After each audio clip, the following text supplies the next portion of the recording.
दिल्ली विधानसभा चुनाव में India block का जो नजारा दिखा है, लोकसभा में कांग्रेस और समाजवादी पार्टी के स्टैंड में उसी का एक्सटेंशन देखने को मिला है, क्योंकि अखिलेश यादव के निशाने पर बीजेपी के होते हुए भी निगाहें राहुल गांधी पर ही टिकी लगती हैं। राहुल गांधी के भाषण पर संसद में अखिलेश यादव का पलटवार, इंडिया गुड पर स्टेटस अपडेट है। नमस्कार, आप देख रहे हैं न्यूज कॉल 24। मैं हूं आपके साथ सुशील गिरीश। न्यूज कॉल 24 के खास प्रोग्राम सियासत 360 में आपका स्वागत है। आज हम बात करेंगे राहुल गांधी के भाषण पर संसद में अखिलेश यादव का जो पलटवार हुआ है उसके क्या मायने हैं। लेकिन उससे पहले आपने अभी तक हमारे चैनल को सब्सक्राइब नहीं किया है तो कृपया सब्सक्राइब कर लें और न्यूज कॉल 24 के परिवार का हिस्सा बने। आपको यह वीडियो पसंद आए तो इसे लाइक जरूर करें। कमेंट बॉक्स आपका है, बेझिझक अपने विचार कमेंट बॉक्स में जरूर शेयर करें। वीडियो में आखिरी तक बने रहिए। दिल्ली विधानसभा चुनाव और मिल्की उपचुनाव में मुख्य मुकाबला अलग अलग राजनीतिक दलों में है, लेकिन एक कड़ी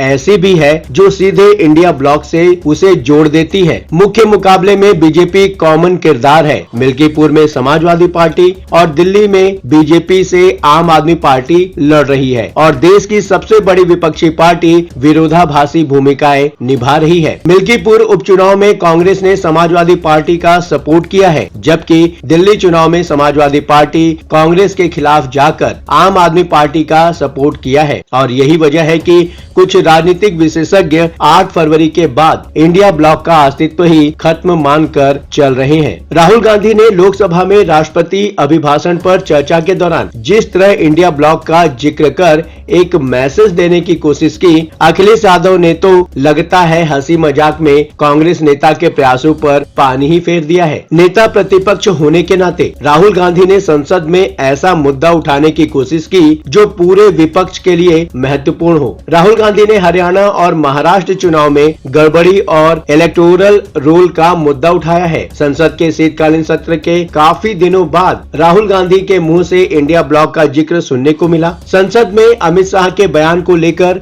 अंबेडकर के मुद्दे पर विपक्ष को आखिरी बार कुछ हद तक एकजुट देखा गया था, लेकिन दिल्ली चुनाव में इंडिया ब्लॉक कांग्रेस और केजरीवाल दो हिस्सों में बंट गया, क्योंकि अखिलेश यादव और ममता बनर्जी ने अरविंद केजरीवाल का सपोर्ट कर दिया है, जिसका मतलब तो राहुल गांधी का सीधा सीधा विरोध ही होता है। अखिलेश यादव ने संसद में राहुल गांधी की तरफ से ही उठाए गए मुद्दों पर चुन चुन कर ऐसी बातें बोली हैं जो राहुल गांधी को आसानी से तो हजम नहीं होने वाली। पहली बात, जातिगत जनगणना। जातिगत जनगणना का मुद्दा राहुल गांधी लंबे अरसे से जोर शोर से उठाते रहे हैं और लोकसभा में उनके ताजा भाषण में भी सुनने को मिला। जातिगत जनगणना ऐसा मुद्दा है जिसके बूते राहुल गांधी दो निशाने एक साथ साधने की कोशिश करते देखे गए हैं। जातिगत जनगणना ऐसा मुद्दा है जिसके जरिए राहुल गांधी ने समाजवादी पार्टी और आरजेडी जैसे राजनीतिक दलों को कांग्रेस के साथ जोड़ने की कोशिश की, लेकिन कुछ दिनों से वो ओबीसी वोटर को कांग्रेस के पास वापस लाने में लगे हैं और ये बात अखिलेश यादव जैसे नेताओं को तो बर्दाश्त होने से रहा।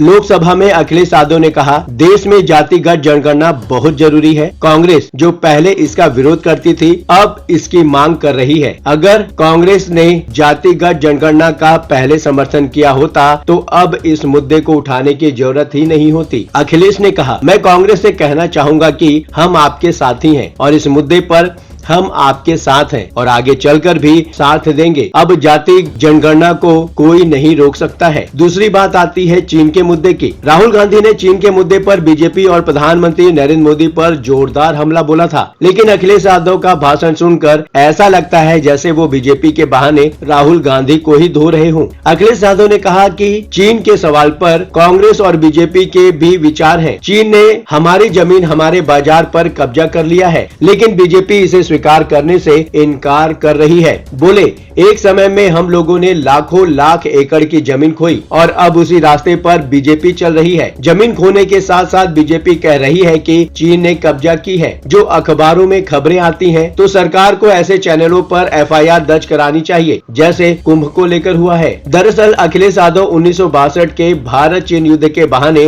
राहुल गांधी को भी निशाना बना रहे थे, लेकिन मौजूदा हालात के लिए नाम बीजेपी का ले ले रहे थे। मैन्युफैक्चरिंग सेक्टर पर भी बात हुई। करीब 24 घंटे पहले ही राहुल गांधी ने चीन का जिक्र करते हुए मेक इन इंडिया को फेल बताया था। अखिलेश यादव ने चीन के बहाने ही कांग्रेस की पिछली सरकारों को निशाने पर ले लिया। राहुल गांधी का कहना था, चीन की औद्योगिक व्यवस्था भारत की तुलना में कहीं अधिक मजबूत और बड़ी है। चीन देश के अंदर इसलिए बैठा है क्योंकि मेक इन इंडिया फेल हो गया। अखिलेश यादव ने कहा, जिस समय बाजार खोला गया उस समय ध्यान हमारा अर्थव्यवस्था पर नहीं था। अगर उसी समय मैन्युफैक्चरिंग सेक्टर पर जिम्मेदारी से ध्यान दिया गया होता तो शायद हम लोग चीन से आगे निकल गए होते। आज चीन आगे है, हम लोग पीछे हैं। अखिलेश यादव के भाषण के बीच स्पीकर ओम बिरला भी थोड़े मजे ले लिए। आप इनको ज्ञान दे रहे हो क्या? जाहिर है उनका इशारा भी कांग्रेस और राहुल गांधी की ही तरफ था। अखिलेश यादव का कहना था, अध्यक्ष महोदय, अपना तो रास्ता वही है, साइकिल वाला। क्या आप कुछ सोच रहे हैं?